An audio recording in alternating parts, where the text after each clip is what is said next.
the Star Trek convention. I didn't get to play this for you yesterday. The Star Trek convention, much like the Star Wars convention, and I mean, we know what that sounded like. What's your favorite character on Star Trek? I would have to say Data from Next Generation. Why is that? Well, because of his uniqueness, trying to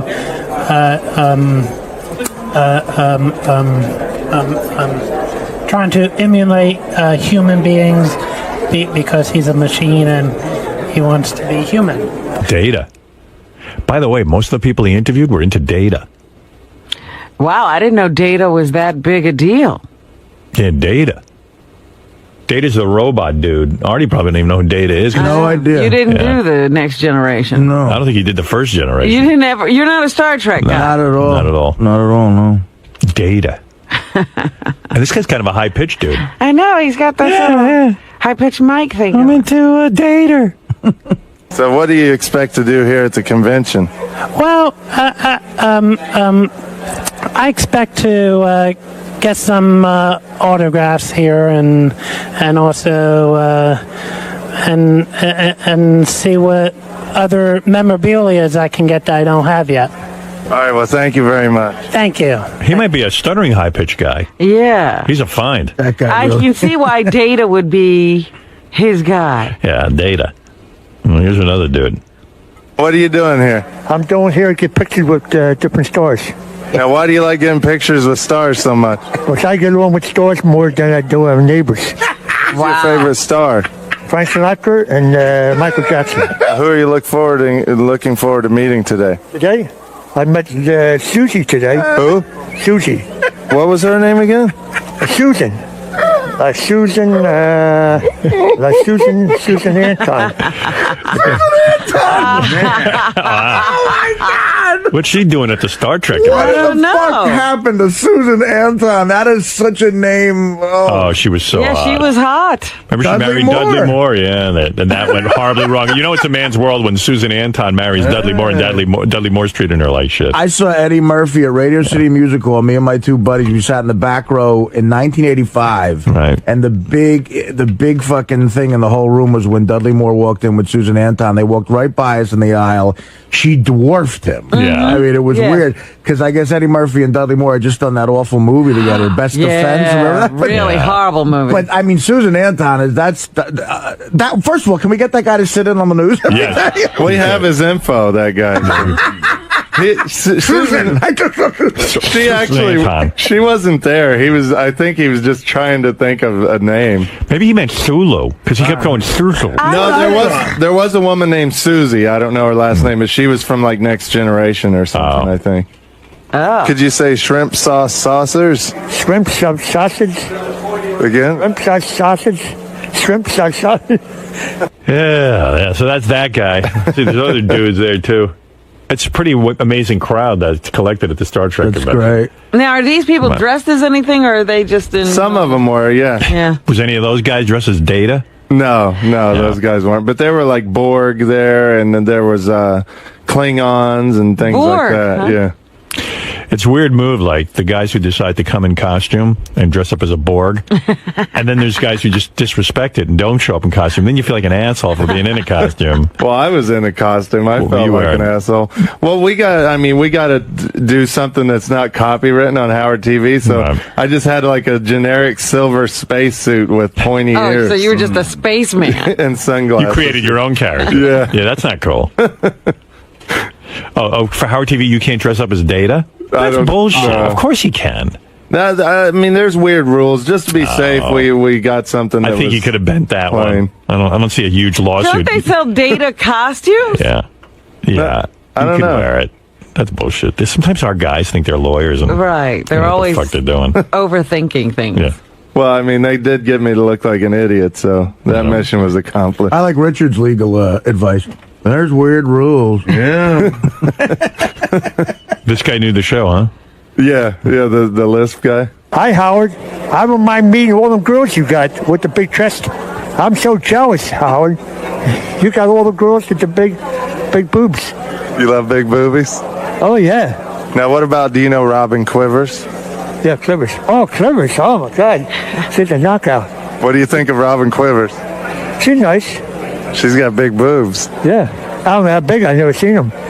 What would you do to Robin's boobs? I don't know. It's hard to say. Say, Robin, you sure are sexy. Robin, you are sexy. You sure are sexy, Robin.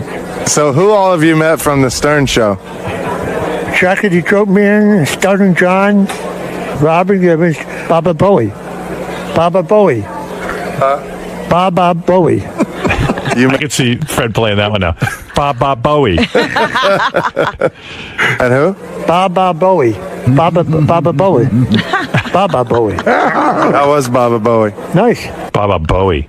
That guy's cool. David's brother.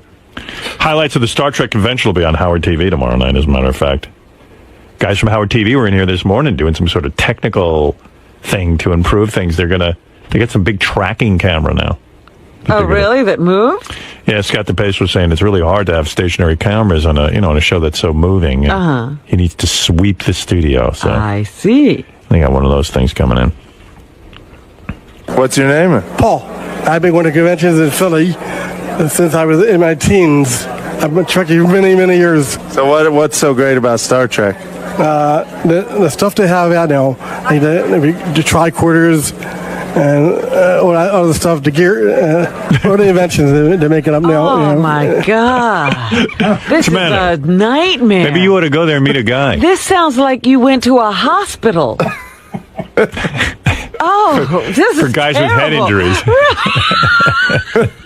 What are you trying to say, Robin? What's the matter? You wouldn't date a Trekkie? Oh, dear. On TV, Next Generation, like Beam Me Up, Scotty, and stuff like that. The transporter, all that stuff is really cool. And do you ever fantasize that you're a Star Trek character? Data's my favorite. Data. He's a good Data character. again. Jean-Luc Picard is cool. He says number one, engage. You like that phrase? He says engage. What is it? He says engage. What phrase? Engage. Engage. Spell that. Engage. Like, Spell. he goes like this, engage. Like warp 1 or warp 7. What does he say, though? He says engage. like engage. He says start up the ship. It means engage. And he moves his finger. Yeah, Captain Picard moves his finger. He says engage. And you like that? Yeah. Do it again to make sure we got it on camera. It says engage. This is who's in the audience, I guess. And can you imagine the cruise? Oh, I was just going to say that. Star Trek Cruise? Star Trek Cruise. You realize it's just you, that guy, and an ocean. Oh. I get along with all these people, though, because I've been going to these kind of conventions, too. I go to, the horror movie ones. I can believe that. So I relate to, all these people. We understand that. Oh, yeah. No one thought you were any different. I'm sure that guy's playing a tape of you right now for his friend. Let's get some show. We actually ate Because listen to this idiot who interviewed me. Well, we ate lunch right next to that guy. So Listen to this idiot who interviewed me. Let's see. You want to hear what George does at these conventions? Yes. He introduced Richard, actually. It shows you they ran out of shit to do. I'd like to introduce to you a member of the Howard Stern family. He told me to introduce him as Doofus, but you might know this alien creature as Richard Christie. Come on. And Richard said George gets up there, and you know how George loves to talk? Yeah. He'll talk for an hour, and his boyfriend Brad is in the audience, George's boyfriend. And he's just standing there for an hour, and George just goes on and on and on. What does George talk about? Star Trek and outer space and pretty much everything you can think of. He talks about the 61 Yankees. Do people get bored and start talking while he's talking? No, they love. They were encapsulated the whole time. Encapsulated. What word is he trying to say? What are you trying to say? They They were captivated. captivated. That's There you That's go. the word. Encapsulated. That's a fun game. Figure out what Richard's really trying to say. That's one of our writers. They're all in a capsule. I don't He know. writes for me. You know how Letterman gets Harvard guys and Conan's got guys from Yale? I got this guy. Encapsulated. He was encapsulating. They were all in a capsule. I like to drink and say encapsulated. It's hard to think of those big words fast. Well.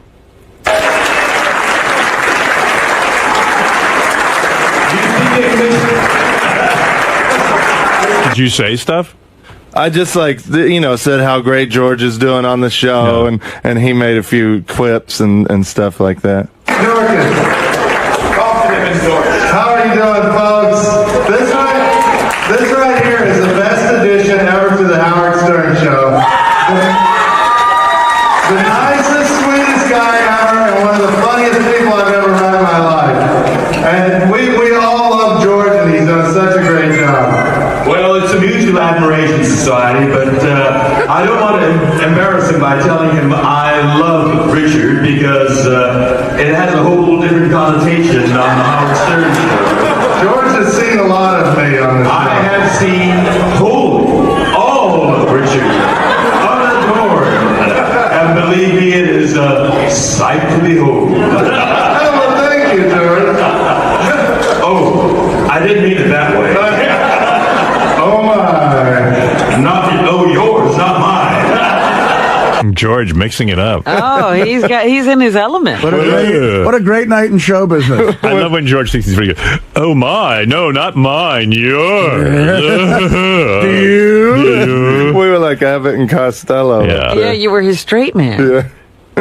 I think all of this being on the Howard Stern Show and everyone telling him he's funny, he's really thinking he's funny these days. He's going crazy. I don't know. I think he's funny no matter what he says with that voice. So you told me earlier your favorite band is Air Supply. Why is Air Supply your favorite band? Because they sing all love songs. My favorite is All Out of Love, Making Love Out of Nothing at All. I've seen Barry Manilow, too. Barry Manilow is going to be in at the World Recovery Center September the 8th. He's another favorite of mine. He recently had a hip replacement. He just came back from a hip replacement. He's going to shake it on the stage. Thank you. Take care, okay? Have a great day. Thank you. Are these retarded people? So That's what I'm saying. No. They emptied a hospital. No, that's like That's normal not guy. a retarded These are guy. people No. who love Star Trek. I got a... Scott Baio. I'm here to talk to Howard Stern about my new show, Scott Baio's 45 and Single, on VH1. Haven't seen Howard in about 13 years. Kind of excited. Kind of not.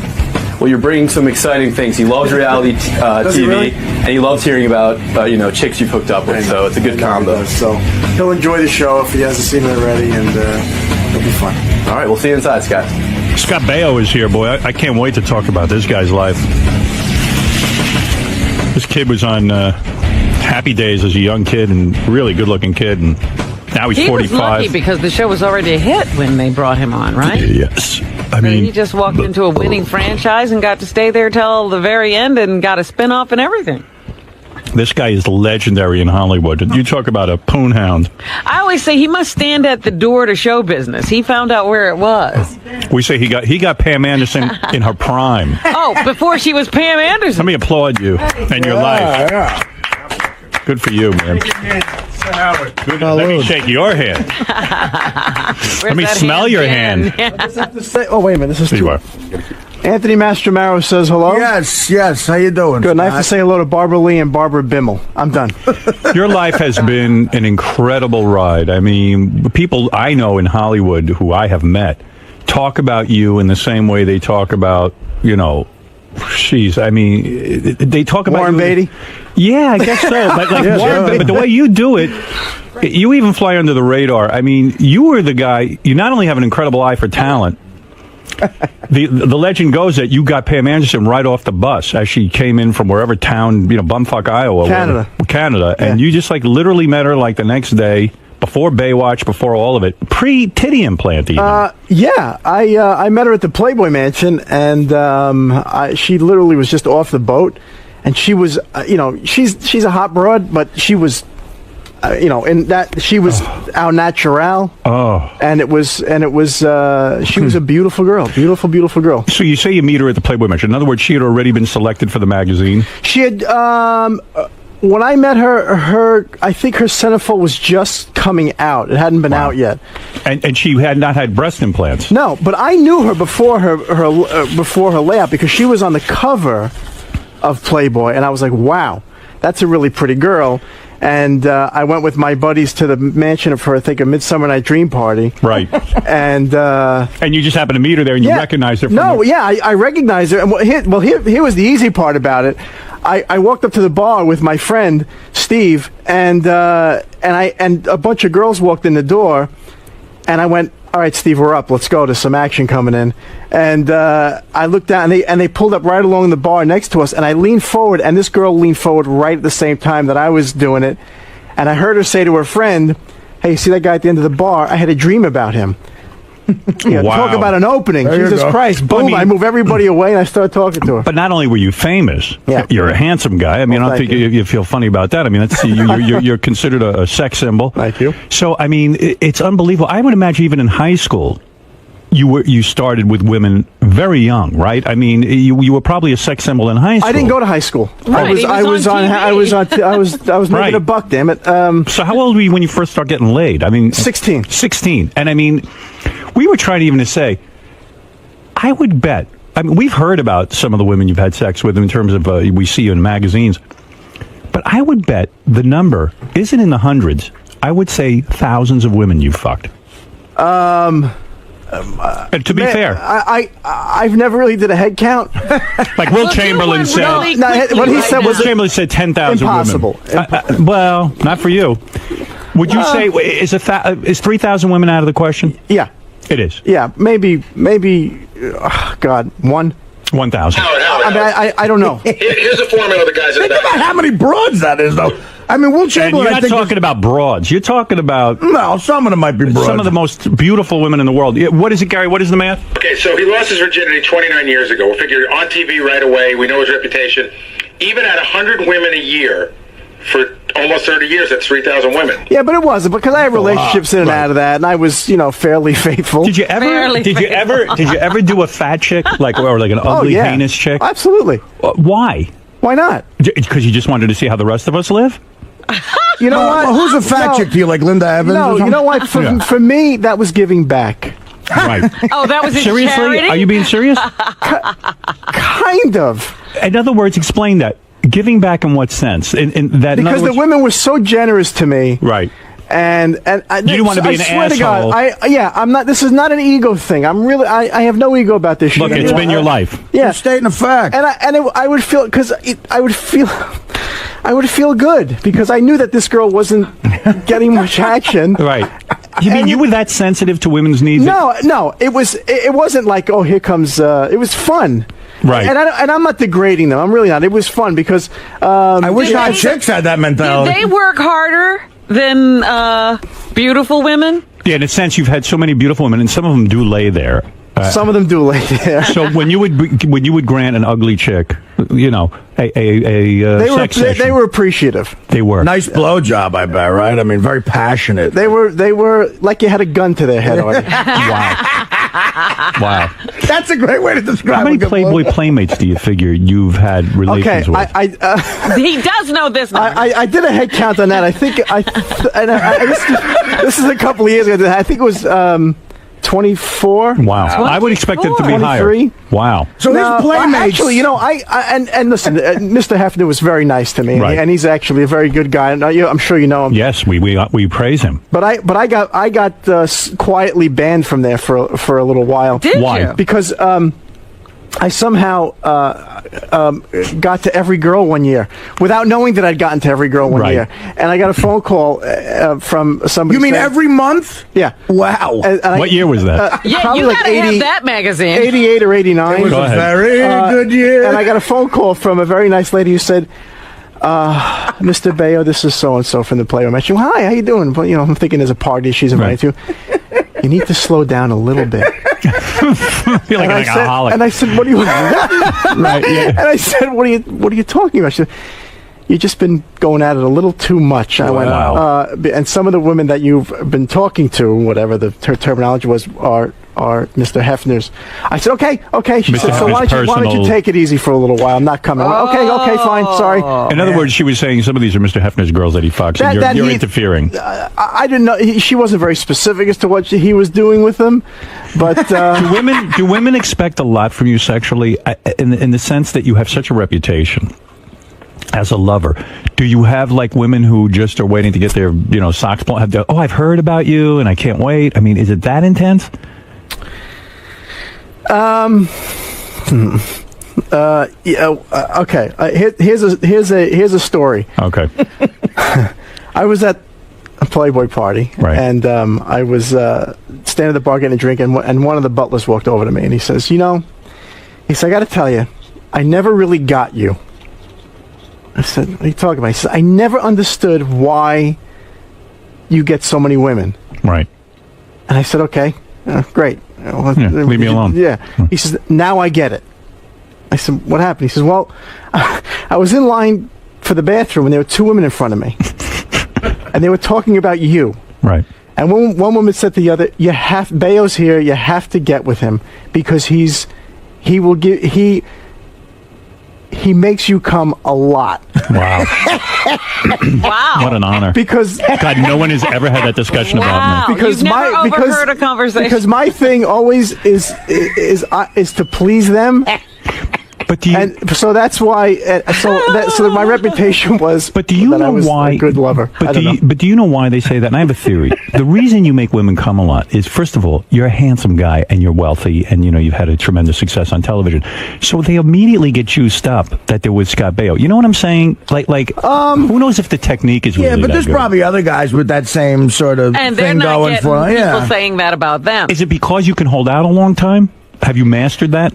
Are you good at giving them oral? Yes, I'm good at that. You're good at oral, and also, in other words, they're probably surprised you're even willing to do that, because at this point, it's like, hey, just please me. So the fact that you're giving as a lover helps. Yeah, and I genuinely, love it. Enjoy it. Yeah, so do I. Me too. I'm into that too. No, but I've described to Beth thinks I'm putting her on about that. I think it's if the woman smells good and the whole thing, it can be very approachable, absolutely, right? Absolutely. Yes, I agree. But when you're with a Pam Anderson, a young Pam Anderson, pre-breast implants, the whole thing, I mean, fresh off the boat, isn't it hard to hold out a long time? Okay, it's a little weird for me.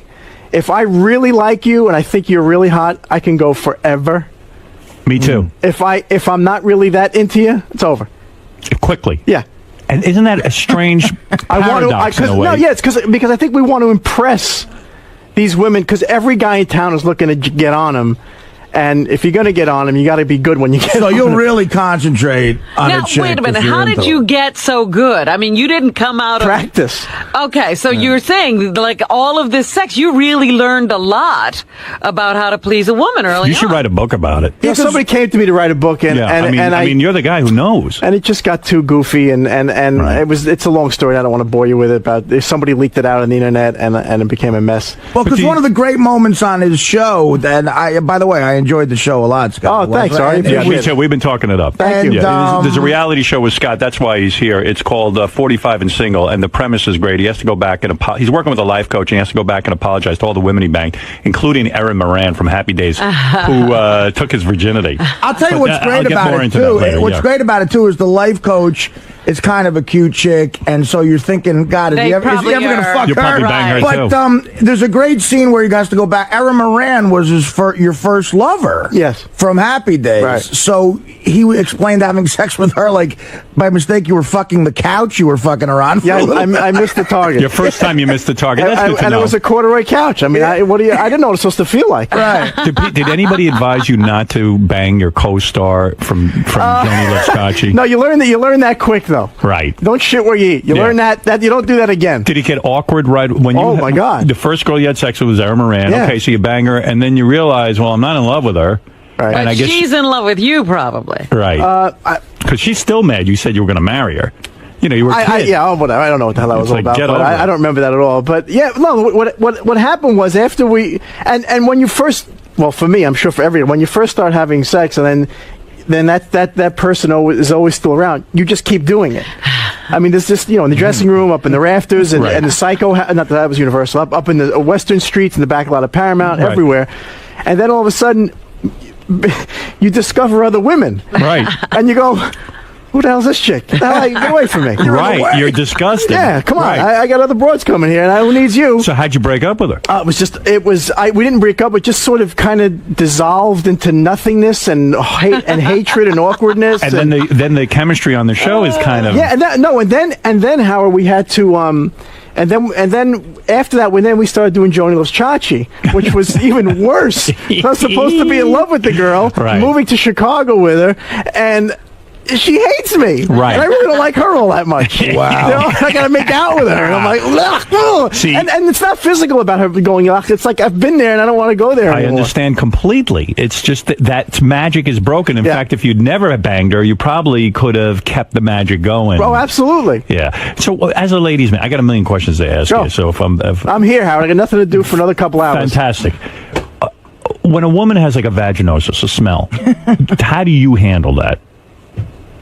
How did I used to handle it? Yeah. Honestly, What do you do? Yeah, honestly. Do you tell them? Do you? No, I have told them. Yes. I would. The easiest thing to do is for me. Yeah. Is I got pretty rude after a while Because you just didn't care. Right. You But got so much pussy. I would use my hand, Yeah. put it down there, and then ever so cleverly get it up near their nose. Oh wow, nice. And then And they would usually do the flinch, right. and I'd say, yeah, well, that ain't me. Wow. I haven't been working at the Fulton Fish Market. Wow. And then would that end the session, or you would continue on? No, I just wouldn't. I'd do other things. Right. Boy, you've got some life. So go back. Go back to the Playboy Mansion. You meet Pam Anderson. Yes. Was there ever a time in your life, honestly, where a woman rejected you that you wanted? Of course. Really? Absolutely. You're kidding me. No. Because Who? A famous woman? Yeah. Like, who did you try to have sex with and said, Scott? Playmates and stuff, and not that famous. Jenny McCarthy, did you get her? No. You missed her. But she pulled some shit later on, and I called her on it. What do you mean? Oh boy. It's funny that there is a history with her on some level. Yeah, no, it wasn't. Has to be. You know what? This is the man. No, it's just here's the story, and I'm not being out of line at all. Okay. I had met her at a club called Bar One, and I kind of knew who she was, and she's a beautiful girl. Beautiful. And I said, hi, how are you? I think she was married at the time, or with a boyfriend or whatever, from Chicago, I think. Right. Or whatever. Director. And no, before this guy. Before that. Yeah, the guy who took her to Playboy. This is like Oh, years you're ago. talking the early days. That Yeah, manager type dude. Yeah. right. And so I said, hey, it's nice to meet you, blah, blah. She said, oh, I'm a big fan. And I said, oh, thank you so much. This is my husband or boyfriend. I can't remember. And then a couple months later, I saw her out again, and she's by herself. I said, hey, Jenny, how you doing? And she's like, good. And I said, how's your husband? And she says, oh, I'm not together anymore. Would you like to go to lunch or dinner? She says to me. I went, yeah, sure. So I said, well, give me a number. She's like, okay, here's a number. She says, I have to go to Vegas or something like that, and call me in a couple of days. So a couple of days go by, and I call her, and don't hear back from her. And I call her again. I say, hey, it's Scott, maybe you didn't get the message, blah, blah. Anyway, that's it, boom. And call me, here's my number. Next thing I know, she's on a radio show telling the somebody, I think it was you. Probably me. It was you. Yeah. That I was stalking her, and I wouldn't leave her alone, and I was up her ass, and I was being rude to her, and somebody called me to listen to it, and I'm listening. I think it was you. I don't even remember. Yeah. And I'm listening to him, going, holy shit. What's she talking about? Yeah, you were just being friendly. I wasn't even being anything. Right. You know, she asked me to go to, and again. Never spoke to her again? She'll have a different perspective on it, I'm sure, and that's fine. But did you call her up and say... So I'm out one night to dinner, and she was saying some bad stuff about me, and somebody says to me, hey, that girl's in the restaurant. And I'm not like this, and I go in there and I say, look, you don't know me. don't you ever talk about me on the radio, ever. Right. You're totally out of line, and I was a little more heavy-handed than that, and don't ever talk to me again. And if you bring me up again, you're going to have a problem with me.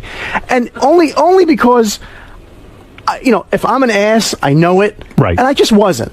And, if I see her now, I'd like to say hello to her. I don't, it's all old shit, and I don't really care anymore. But it wasn't cool. It just wasn't. It was uncalled for. I thought you were going to say, like, when you brought your finger up to her face, she got really pissed off at you. That never happened. No. So you missed that one. So with Pam Anderson, how long does it take before you get in her pants? I mean, are you so... Well, okay, here's, for me, if I like you, I'll wait, I'll try to wait for a month. Because that's hot. Well, because... like with somebody like Pamela, with somebody like Heather or Nicolette, oh my goodness, you forget about those two. Well, I didn't even get up to that yet. I just instinctively knew that every guy was looking to, be with these women, and the obvious thing was, hey, baby, let's top of the sack. And I always. But you would finger them on the first date. If I could. Right. But I would always be respectful, and I would, and I'll give you this. It's so funny because with Nicolette, it was actually an okay. Nicolette Sheridan, gorgeous girl. And I mean, you had her when she was gorgeous. She's, right. And I waited like just a month and a half, and we were driving in a limo somewhere, going to some party, and I didn't even kiss her. Right. Nothing. Wow. And we were in the back of the limo, and I had a glass of vodka, and I really can't drink, so I got a little loopy. Right. And I said, can I ask you a question? She says, sure. I said, can I kiss you? And she went, well, what are you waiting for? Right. So it worked. How many girls' virginities have you taken? That I don't know. You have no idea? Probably none. You think Nicolette Sheridan's you had? No. No. God, no. And Heather Locklear. Did you ever worry at a time that if your reputation became too great as a ladies' man, that women would almost take pride in rejecting you? That's what I was getting to earlier. Yes. It was a game. It could be a backlash. It was a game to knock me down. Nev Campbell used to go around saying, I never did Scott Baio. like almost like a badge of honor. Like really? A badge of courage. Oh, but I don't think she's attractive. There you go. So you didn't want her? Yeah. Exactly. Definitely not your type, I would say. No. You definitely have a type. I'm kidding. I don't even know her. That's right. So Pam Anderson. So after Aaron Moran, the floodgates are open. Exactly. Playboy Mansion. Heather Locklear in her prime. Yeah. Oy vey. The thing about Heather is she's a beautiful girl, but have you ever talked to her? Yes. Of course. She's a great chick. She's just what you see is what you get. Why not marry her? Because she was the first love of my life, and not Pam Anderson. No. Heather, I was insane for. I mean, I was 21 years old, though, Howard. I mean, and I was thinking about marrying her, but I was a child. Right. You knew enough to say, "Hey, I'm too young." I proposed to her, and she turned me down because she was too young. Yeah, she was smart. Did you have every race of women? Have you had blacks? You've had it all. Asian? Asian, not that many Asian. No, but you've had Asian. Yeah. You've gone there. It kind of smells like bamboo, but yeah. It's American Indian? Yes. Wow. Jews? Yeah. Exotic. Wow. Here's an interesting question. How many girls do you think you've shared with Tommy Lee?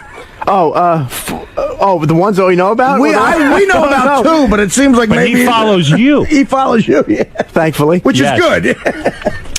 I've heard that, like there are women that not on this list. Tori Spelling. You've had sex with her, right? You never had her? No. Or are you just saying that? No, I know her, but I never. You never did? No. Okay. What is it, Gary? I just remembered something. I wonder. Have women ever offered to pay you for sex? It's great that you have to even think about that. No, I don't think so. Like a woman comes up and says, "Hey, look, Scott, I'm not famous." They didn't have to pay me. No, but if someone came up to you and said, "Look, maybe I'm not the most attractive woman in the world. I'm a wealthy woman. I want to be with you." No. No. But plus, Howard, we'd go out with our friends, and excuse the expression, we'd go ugly early. Right. And that's an easy night. Talk to me about that, going ugly early. Because, in other words, you'd say, hey, I'm tired of hanging around all night trying to get the hot ones. Who is this gang of guys you're with? Playing these the guy in the shows, my buddy Steve Cuccio, the other guy in the show, those guys. Johnny V. Johnny Vinoca. That's the gang. Yeah, and another guy in there at the time, and that was.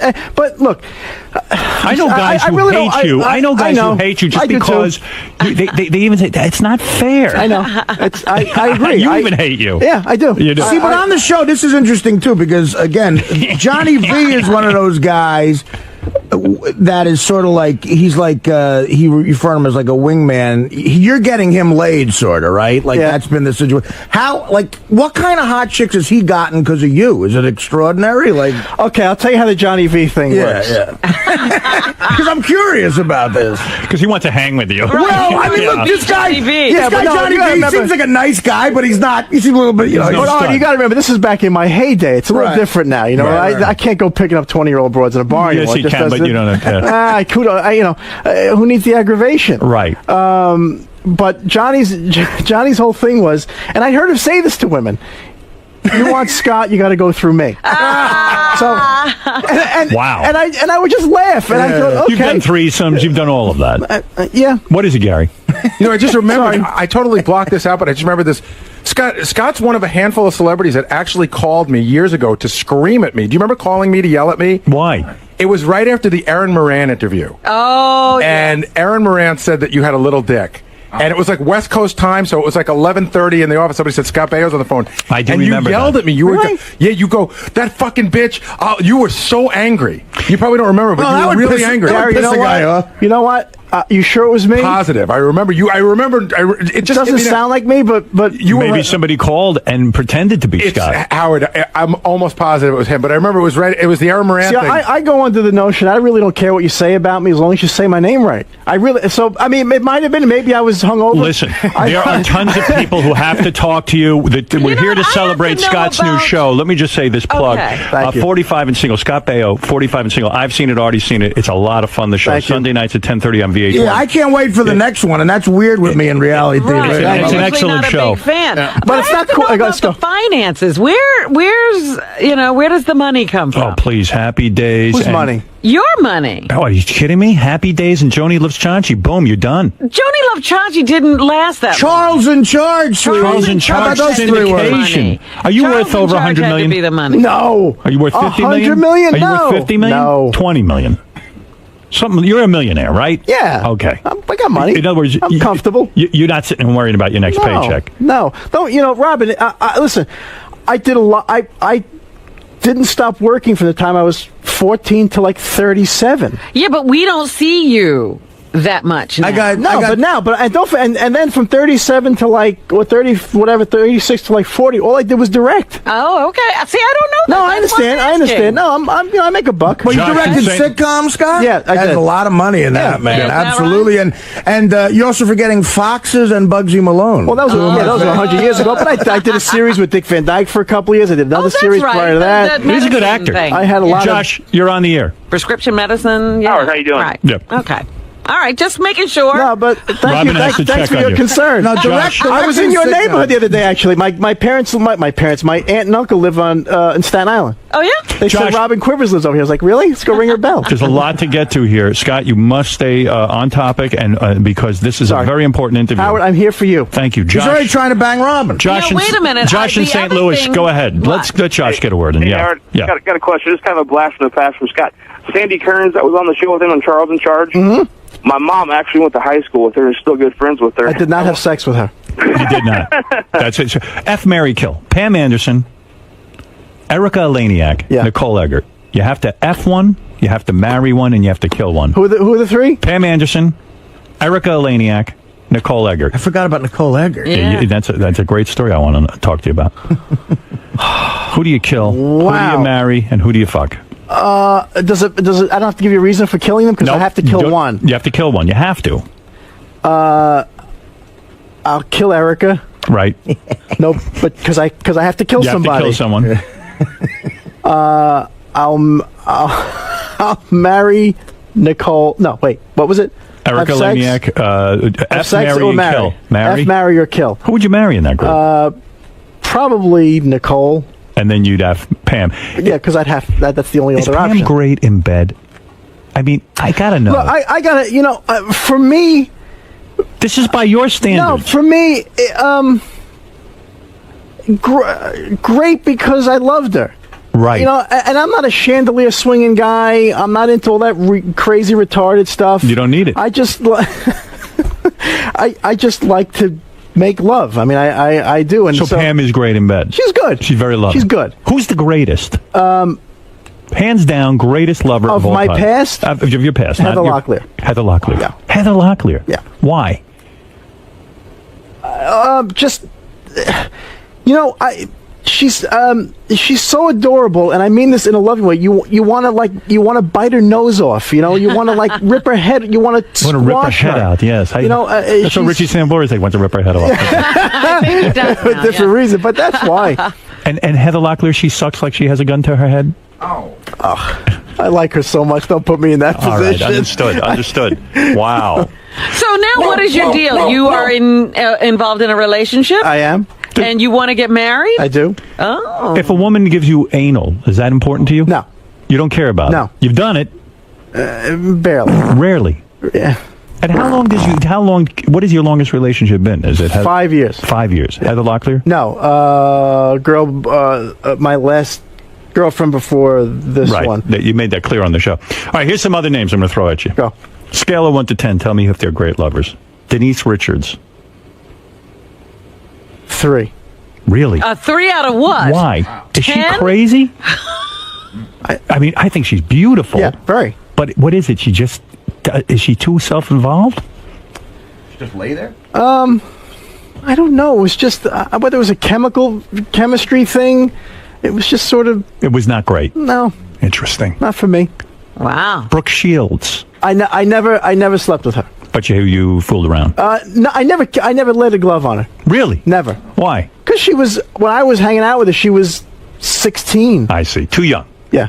Beverly D'Angelo. Great. 9, 10. Great. Great. She said, by the way, and I do love her to this day. She's a great broad in the true sense of the word. Yes. She's the only woman that I know that actually shut me down with one sentence, and I walked over to her. I was at and I'm gonna I know you're gonna go here anyway, so I'm gonna okay. I was at Liza Minnelli's house, right, and and Beverly was there, right, and I went crazy. And I was telling my buddies, it's Beverly D'Angelo. Holy shit, right. Beverly Beautiful. D'Angelo. Oh, but she's a little fire plug. She's a curvy little body. Yeah. She's got a great mug on her. I used to interview her a lot. She was a lot of fun. She's great. And for me, she has a very sexy quality. She has an overbite. Yes. So I walked over to her and I said, excuse me, I just want to tell you that I think you have one of the sexiest qualities any woman could ever have. And she just looked at me and she said, what's that? I said, you have an overbite. And she said, I don't have an overbite. I have a cocksucker's mouth. Wow. That's now. She was. I literally turned and walked away. She shut me up. That's what Robin always says. It was one of the greatest. And to this day, and by the way, she was messing with me. I mean, she's a great sport, and she's. And you became lovers. Yeah. And she was a 10. She was a 10. Wow. Liza Minnelli. You had sex with. She said she wanted Liza Minnelli. Yes. Shut up. No, but Scott, he went to. Didn't she say to you, "I want your baby"? You're an Italian. You're good looking. I want your baby. Not in those words, but yeah, it was. She wanted to procreate. And, why do it with her? Were you sexually attracted to her, or was it because Liza Minnelli? Because it's Liza Minnelli. But I got to tell you something. On a scale of 1 to 10 as a lover, 7. 7. Why? Because when I met her, she was, I think, 49. Right. Whoa. Is that the oldest woman you ever did? No. No. Somebody in their 50s, but that was years And they were ago. still hot? Yeah. Okay. But Liza's body was insane. Really? Insane. Because she was a dancer. Yep. Back then. It was. I'm telling you, a great body. Was it crazy kind of thing? I mean, she seems like she's a little wild. Little loopy. A little loopy. Like maybe. It was unique. Was it only one time? 2 times? 2 times in the same night, or on 2 different occasions? 2 different occasions. It was unique. It was. I bet Liza ate your ass. No. No? No. Still friendly with her, or you don't really? No, not really. No. I mean, if I see her, I'll give her a hug and a kiss. I bet you she remembers you doing her. I'll tell you that. She probably liked it. But I got to tell you, in all honesty, I don't know if you ever met her. She is truly nice woman. She's fantastic to hang out with. She's got so many stories. She's constantly singing. She's entertaining on a fun level. But how do you break it off with Eliza Minnelli? What's the Scott Baio technique? In other words, like she probably was into it and said, "I want more." But how do you get away without her hating you? I just said this is not long term for me, and I'd like to just I don't want you to get mad at me because I'll just probably slowly pull away and you'll and get pissed off that. at me. Yeah. Wow. Yeah, because there's a lot of ways. There's 50 ways to leave your lover, whatever the hell that song is. You don't call, or you just tell them buzz her off or whatever. Did you have bad breakups with some of these people, or was it always? Were you able to break up well so that you? You know what the funny thing, Robin, is? Honest to God, I'd say almost all of them left me. Really? Yeah. Wow. Because they get tired. They want a commitment. Yeah. Who has eaten Scott Baio's ass? I bet you Heather has. She got a 10. I can't answer the question. What? That's how you get a 10. Some dirty hooker in Vegas. No kidding. Scale of 1 to 10. Still going through the list. Go. Half Pint. Melissa Gilbert. Little House on the Prairie. And how old was she at the time? I don't remember. I'm really bad with ages and stuff. She's a sexy woman. She was a 10. A 10. She's very loving, I think. She's. So I just talked to her before I came to. I speak to her once in a while. Yeah, she's great. She's a great girl. I like her. I know her forever. She was doing Little House when I was doing Happy Days back in the mid '70s. You even had Christy McNichol. I not all the way. Not all the way. No. I didn't even know that she liked dudes. I was going to say, doesn't she like girls? I mean, that's how good looking this guy is. This is what a ladies' man he is. Maybe I turned her the other way. I don't know. I mean, I can't even begin to tell you. Now, on the TV show, of course, Scott Baio is 45 and single. I believe it was Julie McCullough who said that you were the first guy she ever demanded an AIDS test from. She was worried about she that. got her first AIDS test because of you, because I cheated on her so much. What about STDs? How do you avoid those? I always wore protection. Right. And I don't know. I got lucky. With all this, you've never had a kid, right? No. Wow. That's unusual, too. That would have slowed him down. Most of you guys get caught. No, I have many tricks I had many tricks to avoid that. Really? Why did you turn down the film Top Gun that made Tom Cruise such a big star? This is hilarious. Yeah. I was doing it. I can't remember what the hell I was doing an interview for, and a guy says, "What do you regret in your career?" I went, I turned down Top Gun. You're too busy with the pussy. I was joking. Right. Oh, you were joking. Total joke. Oh. I said, and then somebody asked me. different movie. Somebody asked me, maybe a better movie. Probably. I'm not a big Top Gun fan. That's right. I'd have had Kelly McGillis in 2 seconds. Yeah. There wouldn't have been any problem there. Any woman ever tell you she was pregnant? One. And she aborted? No. This is gotta be early 90s. I had broken up with her 6 months prior, and she told me she was pregnant. I said, "How pregnant are you?" She said, 4 months. And I did the math. But I panicked for a minute, and I went, "Wait a minute." What did I throw my sperm at you? Right. Did you come pick it up? I said, you're lying this and that and blah, blah, blah. Don't ever call me again. Bang. Right. And that was it. Nicolette Sheridan has, James Wood says, the best ass he's ever seen on Amazing a woman. Ass. Amazing. He showered with her one night. Wasn't that what he told us? Yeah, something like that. Sylvester Stallone said she's the best ass in Hollywood. Oh, he said it too. Yeah. Everyone says it. Great ass. How long did it take you to get into her pants? I waited like a month and a half. And then when you wait the month and a half. Amazing. Amazing sex. Yeah. I can't imagine. Do you ever get any of these famous broads together with another famous broad and they have a threesome with you? No, but that's actually a really good idea. Yeah, how could you not? What's with because you? that's not my thing. Wow. I don't. Two girls getting it on does absolutely nothing for me. Recently, you said on as early as yesterday that you saw Kelly Ripa topless on a beach. Well, yeah. Everything happens to you. I was in Hawaii, and her daughter wanted to breastfeed and pulled her top aside, and I just happened to be standing there. I went, okay. She's an attractive woman. She's adorable. Adorable. Yeah, I like Kelly. How's the nips?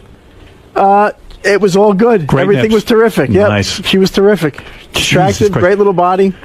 You know, it's an amazing life. And, you know, when I look at this TV show and I see that you're 45 and you've never been married, I understand. Not many guys, you know, you're only as good as your options. I mean, you've got options up the wazoo. Right. I mean, it's pretty incredible. And so it's been difficult for you to stop the merry-go-round, so to speak. Well, I wanted to ask one question back to the getting kicked out of Playboy. How do you get back in? You blow half. You get on your hands and you grovel. You've never had gay Can I sex. come back? Can I come back and play? Scott, you've never had gay sex. No. Never. No. Men No, must you didn't have proposition time. you. Do He men? would've- No, didn't have very, time. very, very rarely. Really? Very rarely. Yeah. Surprised.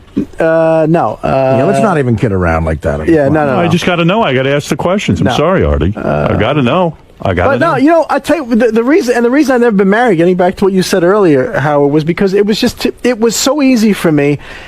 And again, not an ego thing. It's just Right. anybody It on is. Quasimodo on television's getting laid. Right. And So- then take a guy like you who's good looking. Thank It's you. going to be endless poontang. So if any woman gave me any aggravation, I was like, what? Goodbye. That's right. So I didn't want to hear it.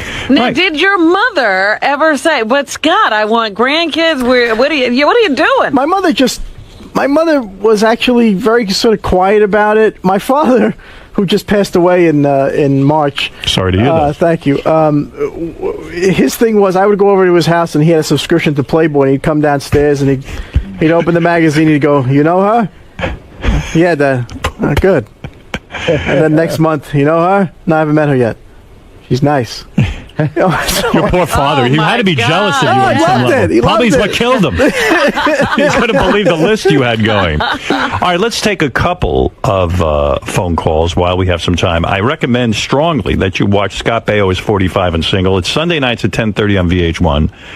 It's an amazing life. It really is. And, you know, I don't get the impression that you're bragging. I get the impression that you're a guy who's lived it and you're willing to share the dream with all of us and tell us about it. Thank you. I mean, how many of us could imagine what it would have been like to get a grateful Pam Anderson? I mean, someone who's, you know, really at the beginning An of her icon, career. yeah. I mean, it's one thing to get her now. It's another thing to get her even before she became the icon. I got her Baywatch. Did you ever videotape? Did you ever get into any of that? No. How did you get her in Baywatch?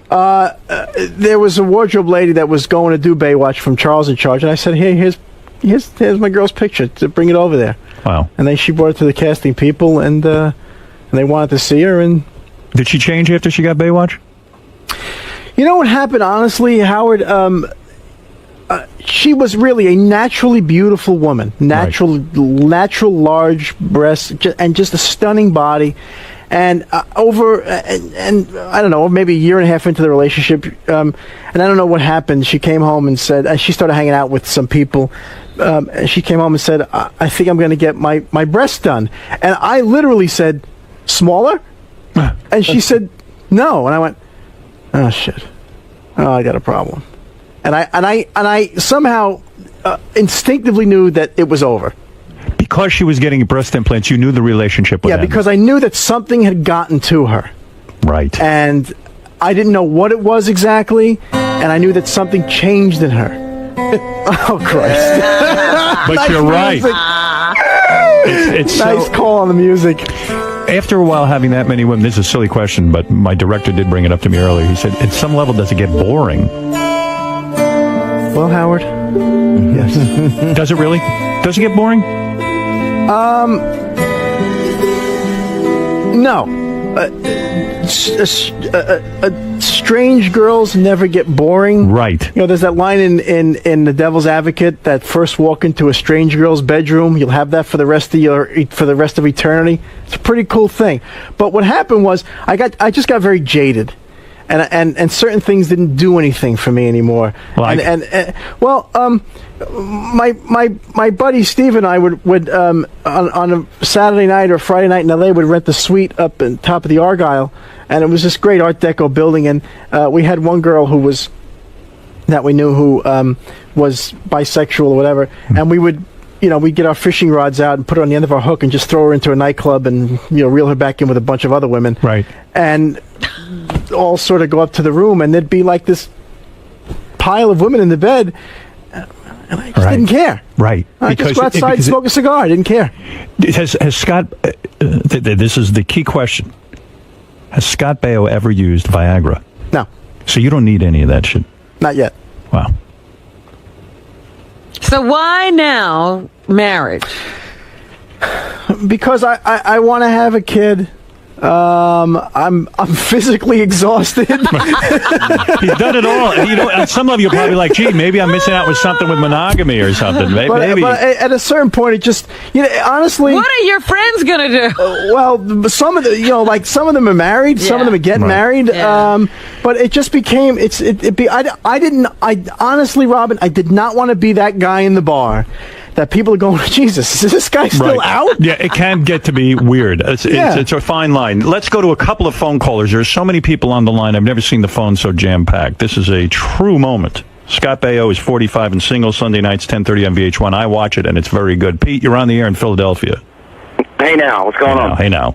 Just like to thank Mr. Baio there for being so truthful and honest about all these women. You get a lot of guests on the show who are a bunch of idiots and don't want to talk about their scores and all that, so I'd just like to thank him for that. You're welcome. Scott. Yes. The other girl who was on Charles in Charge with you turned out to be a real hot. Josie Davis. What happened with her? Anything? No. Nothing. Well, maybe you'd learn not to screw around where you were. No, but back up when we were doing the show. You were with Nicole, that's right. When I didn't hear him, but when you were with Nicole at that point. Nicole Egbert.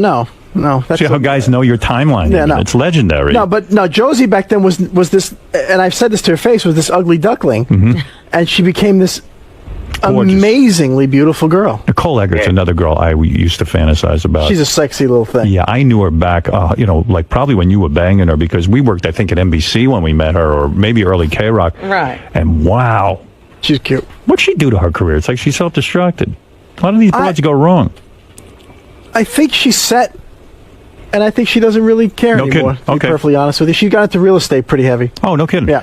Richie Wilson. What's up? From Howard TV. Yeah, what's up? I have the Jenny McCarthy clip talking about Scott. Oh, really? How long is it? About 30 seconds. All right, let us hear it. Here we go. I haven't had any time to play the field. Exactly. And when you used to go up to the Playboy Mansion and all that stuff, you never got into the orgy scene?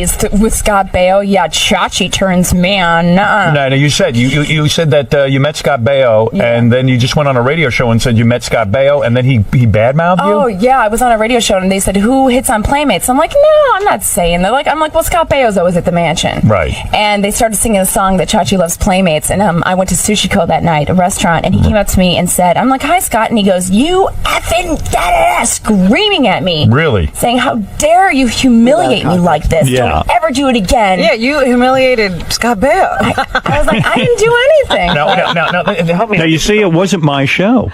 No, that wasn't you? No, that was our show. Our show, but she said it on did another it on show. another show, and she's telling us about it. Oh, I see. Yeah. So whenever she made the statement, she did it on another show. Okay. Yeah. It's two different stories of the two different versions of the same story, and I got no axe to grind. So okay, Mike, you're on the air. Yeah, Mike, in Cherry Hill, New Jersey. Hey, guys. Hey, quickly. Listen, on the first episode of his new show, when he has lunch or whatever with Erin, she reiterated that he had a small cock again. Yes, at the conversation at the table on your new TV show, Erin Moran does say to your face that you had a small penis. And you really do look shocked. Your penis is not small, you're saying. No, it was. Right. I was young. I was How a many late inches bloomer. are you? Do you know? Have you measured? You've measured. I've never officially gotten a ruler out and measured it. Is he known for having a big one? I don't know. How old were you when you went with her? 16. You got a normal size, but you got at least 6 inches. Yeah. Okay. Still had a small cock when you were 16? I was a late bloomer. I still have a small cock. broads 53. are coming like crazy. Right. Hey, compared to the Grand Canyon, the 747 is That's right. is small. Maybe you ever think Erin Moran has a big vagina? Justin, you're on the air in Boston. Go ahead. Scott Baio, we speak your name. Of course, we speak your name. Really, honest No, to this God. guy's a legend, Scott. This is a great interview. But I was wondering, you're not the only single guy in the room. There's someone in the booth behind you who's also single. Oh, Artie? Any chance you throw Robin a bone? Would you ever bone Robin? I mean, throw her a bone. Stop it. Come on. What do you I'd say? be one of those charity cases. It's not necessary. So what do you care, Robin? I'll be a charity What do you mean case. a charity case. What's the matter? You're a beautiful woman. I'm no Heather or Although Pam. Robin had a breast reduction, which bothers me a little bit. Yeah, that's upsetting, isn't Yeah, it? very much so. See, I'd be a charity case for the female version of Scott. It's funny with Pam Anderson how you knew once she got the breast implants, and then I guess soon after that she married who'd she marry? Tommy Lee or was her first, I guess. Did that upset you? Sure. Yeah. Yeah, of course. Nobody wants to hear that. No. Yeah. Okay. Another quick couple of questions, if you don't mind, Scott. Bill, you're on the air in. Hey, Howard, how you doing, man? Hey. Scott, quick question. Yes. At 45, any Botox or plastic surgery? No. Hey, you look good. Thank you look you. young still. You know. Thank you. No, Yeah. I got good. My parents look young. You would never get a facelift or something like that. I don't think so. No. One more quick question. Did you bang Heather Thomas when you worked with her on Zapped? No, I did not. Why? Heather Thomas is gorgeous. You know what? It's so interesting that I was. What was I? 20, and she was like this woman. I was like a kid compared to her. I was a little intimidated by her. And I think she was going out with Lee Majors at the time or somebody. So it's like, and Lee was a big wheel then. And it was like, let's not piss off Lee Majors. And not that I had a shot anyway. I saw hanging out in the green room with you. I guess he's a friend of yours because he's on the show as well. Jason Hervey. Jason Yeah, Hervey. he created the show, Jason. He did. Yeah. He played the son on Wonder Years. Wayne. The older Wayne, brother. The older Yeah. brother. Yeah. Wayne. Really good Yeah. job. Very Great. funny. One of the best shows ever. We'll have to say hello to him too. Ralph, go ahead. You got a couple of minutes here with Scott Baio. Hey now. Hey now. Hey now. Hey, how about Christina Ricci? You did a movie with her, which was good. What was that movie? You like that movie? I did. I like Zap. Oh, the Cursed. one? Yeah, I love that Wow. movie. That horror movie kind of thing. Yeah, whatever it was. It was strange. It was interesting. You bang her? There he is. there. No, you How know are what? you? It's so interesting with Christina. Everybody told you that she was like this little goth girl, Right. and I walked on the set, and she was absolutely lovely. She couldn't have been sweeter. A great girl, very smart. So I was very glad to hang out with her for a couple of weeks or whatever it was. Jason Hervey. Hello. I don't Hey. think a married. Hello. Hey. Did we lose Ralph? Hey, so Jason, how you doing? Good. Always enjoyed the Wonder Years, Thank you and very I understand you are the brains behind the new Scott Baio show. Well, I don't know. Define brains. You're the guy who came up with the idea. Yes. That's right. What is it, Gary? We always have, whenever we see a celebrity, we always, get the research machine in motion. So the first thing I have is, Jason, are you still married? Yes. Jason's married to a porn star, so there's some No pictures, kidding. pictures of his wife there for you. Let me take a look. You're married to a porn star. Now, why do you get move. upset when that's said? When that's said? Oh, no, I'm not. Whoa, hot too. Is that a problem? Now you know why I'm still married. Wow, but is it hard? Have you ever watched her movies? No. She's not working anymore. I mean, No, Robin. She's busy with our kids. Look at her. Look at does she still have the big balloons? I mean, wow. Where would they? You came in here, man. Holy shit. No kidding. How long you been married? Actually 9 years. Now, how are you going to explain to the kids that mom was a porn star? That's a tough discussion to have, Yeah, isn't it? I'm not. I don't think we're gonna have that one anytime soon. There are a couple of very graphic ones here I'm showing, but Oh, boy, dear. no kidding. Oh dear. Man, you're a wild man. By the way, a friend of mine, Johnny Ferrato, says to say hello. Yes, to you. Johnny's the man. Well, And then, Howard, the second thing I gave is that article that you have right in front of you. Yeah, so whatever happened with this? This is what is this? I don't even understand It's this. basically What is it? when Fred Savage was 16 and Jason were 20, they were sued by a stylist on the show saying that they were sexually harassing her. It looked like Fred was doing more of the talking, but apparently Jason was groping and simulating sex. That's that's the accusation. I was simulating sex. They said you were simulating sex. Can you give me a demonstration of how do you simulate? I could do that for sex? you. I could. I just was walking around dry humping the air or something. That's what the article says.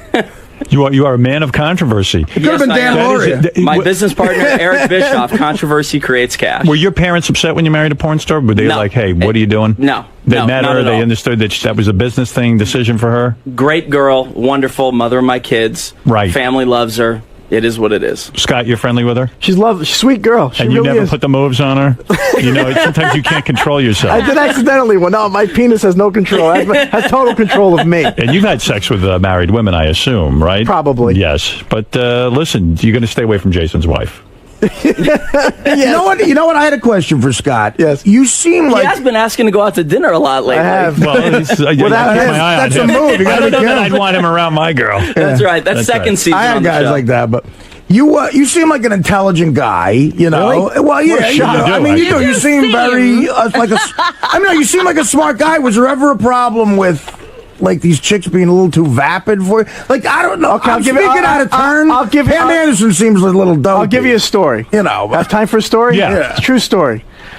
I met this girl. You don't know her. She was a 15 on a scale of 10. She blew all these girls away. Wow. She was a knockout. She was about 23, 4, 5 years old, and I was driving with her on Laurel Canyon. And Lay Lady Lay came on the radio.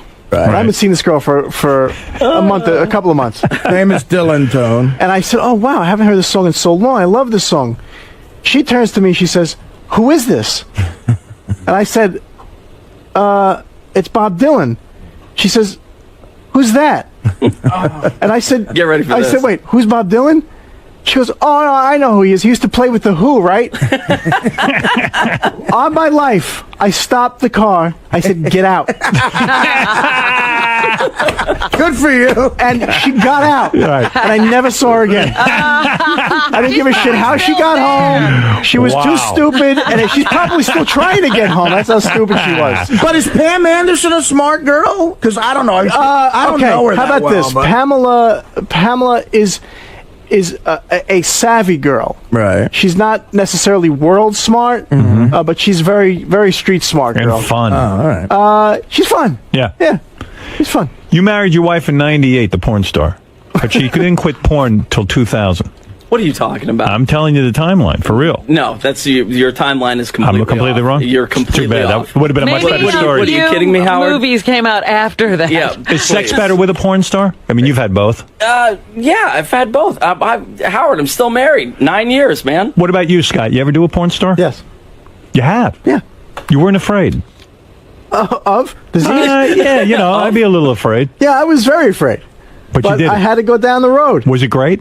It was great. Have you ever paid But I kept feeling, but I felt like I was in a movie the whole time. I felt like she was acting. It was weird. Right. Yeah, that's the hard thing, though, right? Because you have to think, well, is But he's she... in love and all that. But this was just a thing.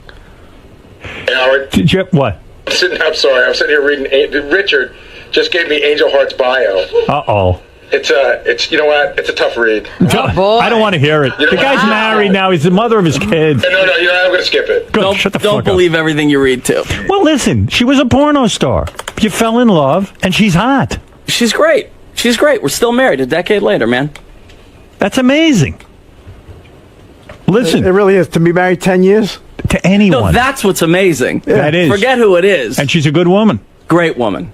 She's Great good. woman. She's good to their kids. Did you ever have to pay for sex? No, but I have. You have? Yeah. I'm sure. But why? Why would Because I you had do to. that? I was at a chicken ranch. No, Andy, You went down to the chicken ranch. No, and Andy you got a paid. deal Reno. on it. Yeah. Andy got a And I got a deal deal on on it. it. You got a deal on it. You paid You less. negotiated. Wait a second. Why would you go to the chicken ranch? Because I figured you got to do everything in life before you settle down and get married. And it was just something that I was always, you heard about it, and it was intriguing. How to me, was and the sex? Sucked. It was horrible. Yeah. Why? Because it was passionless. No, it was an absolute robot. And she didn't even get excited that you were a famous guy. And I didn't really Well, that's ask how he her. got the deal. how much did he pay? I paid $130. It was $300. Wow. Look, honey, I got $130 in my pocket. $130 in my pocket. That's all you're getting. Okay. Good for you. No wonder she didn't put out. You weren't paying top. Oh, I didn't care. That's right. You got it on sale. What do you Another expect? $170. You get the moans and the groans. Let's talk to Ralph again. Ralph, go ahead That's right. quickly. Hey, now, a couple more things. So, Scott, you were around when there were a lot of hot chicks in Hollywood. I mean, would you say there's not that many hot chicks out there anymore? I mean, you were like, classic ones like Pam and Heather Locklear. I mean, but now, right? There's not. Yeah, I mean, now the big ones are Nicole Richie and Lindsay Lohan. Those Well, not girls as aren't. hot. They're not in the as hot. caliber of what we're talking about. No, with but what you but had. Hillary Duff, I think, is a little doll. Yeah. Britney Spears, when her she was prime. not, Never got shaving to her do her? head. You didn't get to do her? No. I would like to have, but Yeah. no. I do her but now. I don't care. I think women back then were, I don't know, maybe prettier. What do I know? Yeah, no, you were around just at the right time. But why would you get married, man? I mean, like Stamos used to say, when he married Rebecca, he was like, hey, I did all that. I dated these girls and that girl, and his marriage didn't last. You want to go back to that fun. Stamos gets more. Stamos is in a league with this man sitting right here. Stamos, right. Stamos is up there. These two guys. Does he have the roster? Does he also have the famous No, roster? Stamos. You know what he does? There's volume I've heard there. some of the names, He just doesn't talk. It's but impressive. Yeah, he's got the pretty much a lot Scott of the Baio is number one. Stamos is somewhere in the top 5 of guys, but he's not. He is not Scott Baio. Okay. There's just no question. Yeah, I didn't think the celeb There's only roster one. was as deep. Thank you. There's one Scott Baio. There you go. And I hail you. I And mean, look, really. Stamos is so tired he doesn't Speak even your make sense name. on talk shows. Yeah, and Scott Baio never went on a talk show and didn't make sense. Yeah, that was weird. That's right. All right, John had an off night. You ever do an amputee? Who's the ugliest chick? He's thinking. No. I've done some infirm to be. Who's the celebrity you did? What have you done? What have you done? Infirm Dwarf? people. Any dwarves? What have you done? Somebody who might have been considered a dwarf. That's a good question. Who do you think is the worst looking woman that you ever did? Oh, that you would know? Yeah. No, I don't know. I mean, I couldn't even. No, none Was of there it. a famous woman you've done that you weren't attracted to at all? You only did because she was famous. Would that be like Liza Minnelli or? Yeah. It would. Okay. Or how about that you really regret it and you're like, oh fuck, what did I do? Yeah. Who are you upset that you made love to? Who am I upset with? Nobody. You're not. No regrets. I mean, it was just it was the road that I was on and all that crap. And You're just busy fucking. That's right. You went down a road and you embraced it. I've only had one stalker only one girl wig out, 2 girls wig out of me, but just one showed up to my house late night and that was it. For the porn star. But that was it. Right. Screaming at my gay, let me in. I was like, Well, you did have one that stole some jewelry, though. I did have one steal some jewelry. When you're married to a porn star, will she ever bring home other girls for you? Because they, porn stars have she doesn't. No, bummer. It's totally no. That means she loves you. Yes. Oh my goodness. That means she bummer. loves That's you. a keeper. She doesn't That's right. want you falling in love no with someone funky else. stuff. I understand that. That's pretty interesting. Cole Jason, do you have a huge cock? Do you have to have a huge cock to marry a porn star? Yeah. Do you have a huge cock? I've seen him in we took a schwitz together once. He's got a good package. He's got a nice package. Thank you, Ben. Finally, No Joey problem. Boots just I'm came on out it. of the closet. He's a show regular. Joey wants to say hi to Scott Baio. Go ahead, Joey. Hey, Scott, may I call you Chachi? Call me whatever you want. Go. Yeah, dude, your career from Bugsy Malone, Happy Days, Johnny Loves Chachi, Charles in Charge. Dude, I fucking loved watching you grow up because I grew up with you. As a gay man, were you attracted to him? Dude, Howard, I used to lay down on the floor and put my hand in between my penis and the floor with my palm up, and I used to dry hump like the heel of my hand. And that was Scott. Yeah, totally. Wow, so the dry part of your hand was Scott. He would wear those sleeveless shirts, and he had really toned arms, and you could see his pecs through his tight T-shirt. And Scott, I had never done it before, Scott, but I would totally lick your asshole. Oh. Wow, Scott, how do you feel? That's a compliment. All you can say is thank you. I feel very special. Did you ever meet Carmen Electra? Sorry? Carmen Electra. No. How'd you miss her? Do you know her? I don't. She came in another way. Yeah. What bus did she get On on a that you different missed boat, it? exactly. He wasn't at the I station think I that met day. her once, and She got off in Compton. There's not much left. I think she was going out with what's his name, the basketball guy. Rodman. Yeah. James Rodman. Who needed him up your ass? You're not kidding. Literally. Well, let me tell you something. You are Anna Nicole Smith never, right? No, but it was rumored that her baby was mine. Oh, stop it. I swear to believe God. it. I still believe that. And I was like, wow. My girlfriend was like, do you know her? I'm like, no. It's hard to trust you. I don't. It is. That's right. Let me tell you something. You are a terrific guest, and the show is great. Nice job, Jason. You did a real good job on the show. Scott, you do a great job. You're very honest on the show. I like the premise. Well, I have to ask, what's so special about this woman that you're planning to marry? Why is she the one? Why is she the one? Because she's the one that's around now when he's thinking about getting... The wheel stops spinning. And you know what? And you got to watch the ending of the show. You don't know if she is the one. But I will tell you. That's true. The show kind of leaves it up in the air. Really? Yeah, but I'll tell you about it. She's a great girl. She's an amazing girl. And I'll give you this. She's the only woman I've ever been with in my life that does not want to change me. Oh. Well, there you go. And that's saying a lot. So that means she's going to let you bang her. No, I knew it. I knew you were You got to watch the show. So Scott spends the whole show trying to figure out why he's 45 and single, and he goes back and he confronts all of the women he's banged. That's funny. And that's a great idea. What gave you the idea?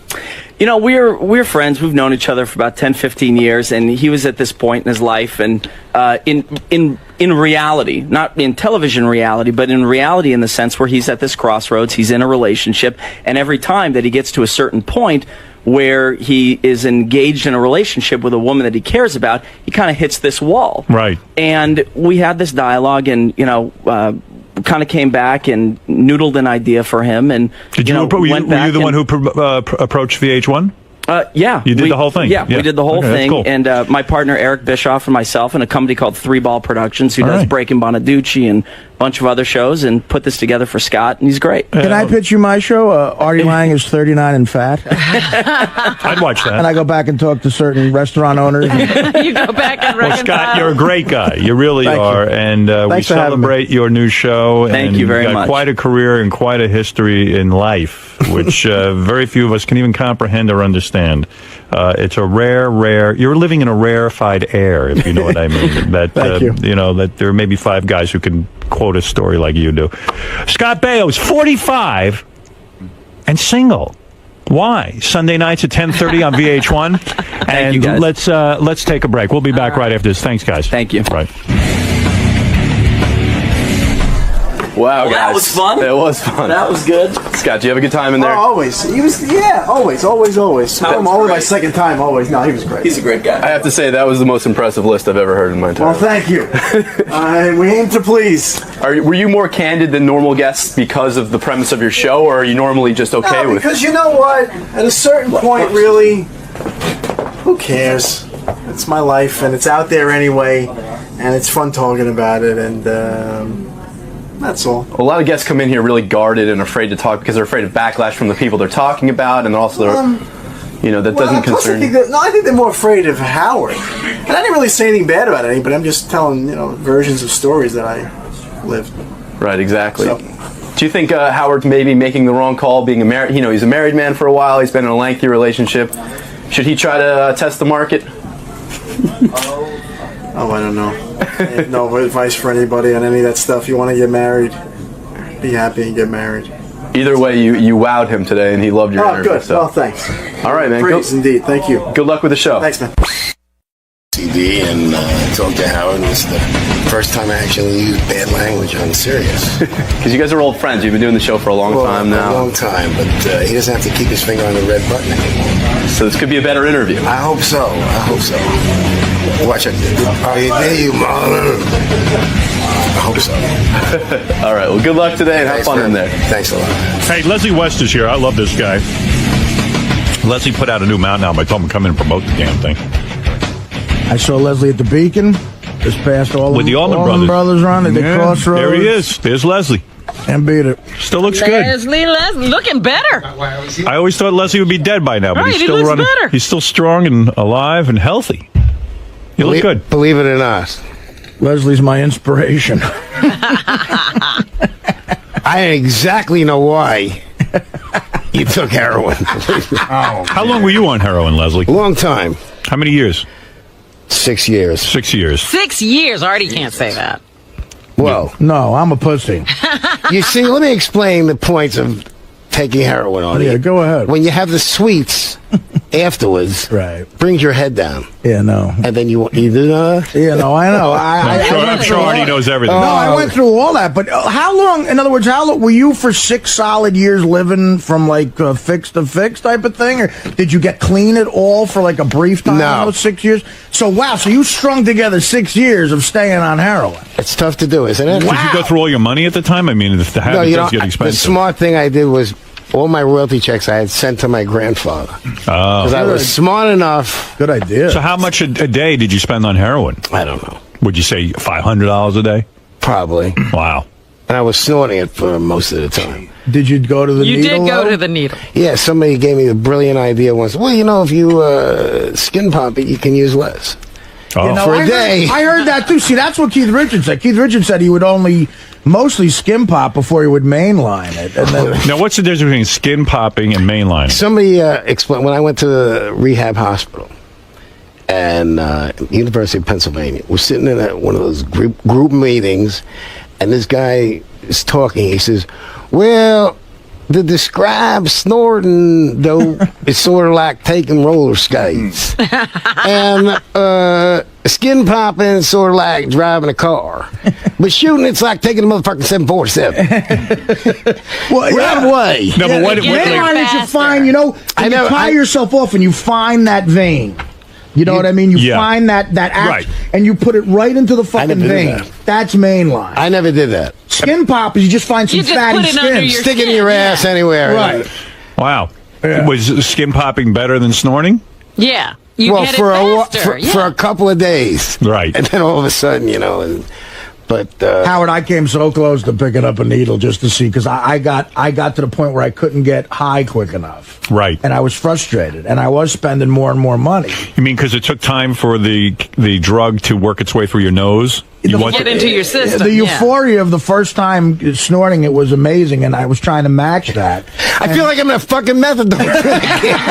No, but somebody told me if you want to match that, unfortunately, you might have to go to a needle. And I'm like, I don't want to tie myself off. And he goes, no, just skin pop it. Just like put it in your ass or on a fatty part. Who tells you this? Your dealer or? Actually, yeah. Yeah. I mean, I imagine guy helping out. he's trying to get you more addicted, isn't he? It was him. Yeah. Well, did your connection make you wait a couple hours and he really had it? He knew how to do that. Yeah. they have all Why? Because they can control well, you. they just sit there. I'm waiting for the man to come. He's not here yet. And then you're sitting there 2 hours. Well, I'll pay anything. Where the fuck is he? He says, It's funny that you'd have 2 hours to wait for your drug dealer, but you can't go for an hour to Dr. Yeah, Avila. you could see Keith Avilo in that time. And it's 2 hours of torture. Like, and when you go to drive to get it, you're saying, like, any little thing that happens in between me and getting to this guy that most people would find a little aggravating during a day is my version of an avalanche, like 9/11. Like, say I got a flat tire. But why not stockpile a bunch? You can't do that? Yeah, there's a theory here. I used to think that. Yeah, like, in other words, you know what you do basically a week? Well, what I would do, Like I would fly home from like a when you gig. get cartons of So cigarettes. you're talking about logic? Huh? Private plane. Yeah. You I'd be organized. You never take enough. Right. You don't take enough. No. So I would fly home from a gig, find out what the time is gig, have a private plane, they'd come back again, but never bring enough again. Wow. And the thing is that the more you get, you think, oh, I got enough now. And you get so sick when you're... Well, the idea is not that sick. So after 6 years, what finally made you get off it? Because I realized that, it's like this or that. You're not living. You're gonna die. You're not alive, right? And how did you get off it? Because, like, Artie had this great pill I went to a doctor in Milwaukee. It was actually Dolphine, which is a form of methadone. Right. And I was on it for a while because instead of doing what they do, 30-day detox, it's a joke. Right. So I did it. You do it so gradual that you don't feel the actual decline of the dosage. wow. If you want to stop. Well, that's amazing. And you don't get high with that stuff? No. And then, Some people and then do. you only went to to this whole thing once, and you were able to get off it. I didn't want to have that, going back and forth. But you did coke after that and stuff, right? Yeah, but a lot of guys will go detox themselves just to get their habits down. Right.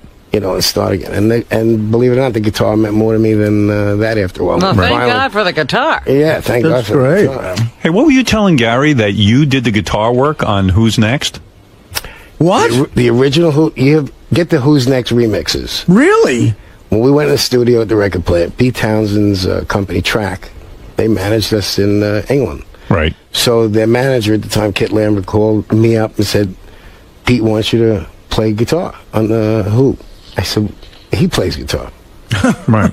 So, why did he want you to play He didn't guitar? want to do overdubs. What does that mean, overdub? In other words, he wanted to play rhythm and me play lead right then and there. Okay. So then he said to me, does Felix play keyboard? Mm-hmm. I said, I think he played a little when he produced Cream. Yeah, maybe. He said, we'll have him come down too. And Terrence Stamp, the actor, his brother Chris Stamp was the other manager of the Who. Right. So I go to the record plant and I tell Felix, they want you to play keyboard. Well, his massive ego, he sends his bass amps down there. Right. So I'm in the studio and then John Entwistle walks in and sees Felix's bass amp set up. And he got upset. He says, I'm the fucking bass player. No, who? What is it? So Felix says to Pete Townsend, he says... Because Felix didn't play the keyboards. He played bass. He played a little keyboard, but I didn't, it didn't dawn on me. So Townsend says to him, John's playing bass. He says, well, make up your mind. I'm a busy man, Felix. I said, well, get the fuck out of here. We thought you were Felix Cavalieri. Oh, from the Rascals. So now I'm like mortified. I said, oh, my. Really? That was a mistake that was made. Well, Cavalieri, Pappalardi is pretty close. Yeah.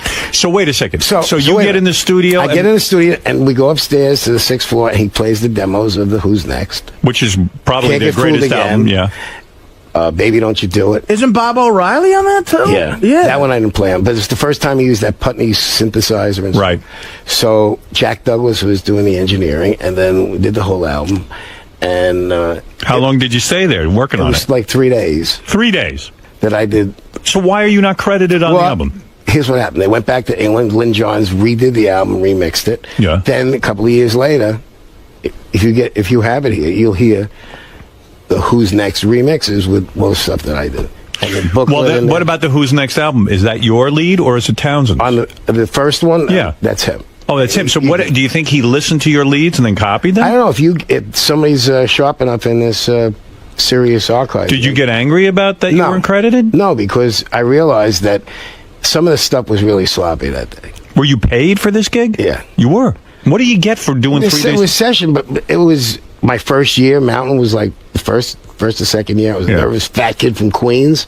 Wonder why Mountain isn't thought like why is Mountain not in the Rock and Roll Hall of Fame? I mean, I don't think we sold enough records. Really? Wait, was I the only kid into Mountain or something? I mean, I was way into Mountain. I thought Mountain was like the biggest group ever. For 4 years, we were together from 69, 70, 71.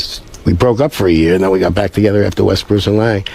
I don't think it was for 4 years, but we did like 12 albums or something in that period of time. How many albums did you sell? Well, together probably 10 million if you edit everything up. And you're telling me 10 million albums isn't enough to be in the Rock and Roll Hall of Fame? Why?